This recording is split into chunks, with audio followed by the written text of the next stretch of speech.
Hey guys, my name is Elijah, and in this tutorial I will show you how to change text color in your presentation in Google Slides.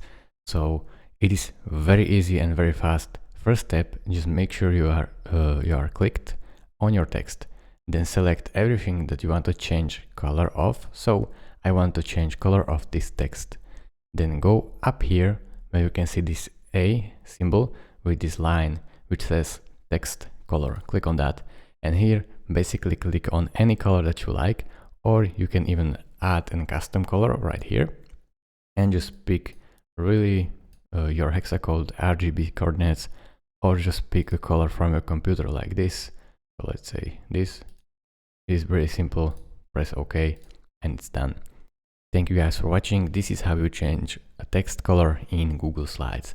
If this video was helpful to you, consider subscribing and liking this video, and I will see you in the next tutorial. Bye bye.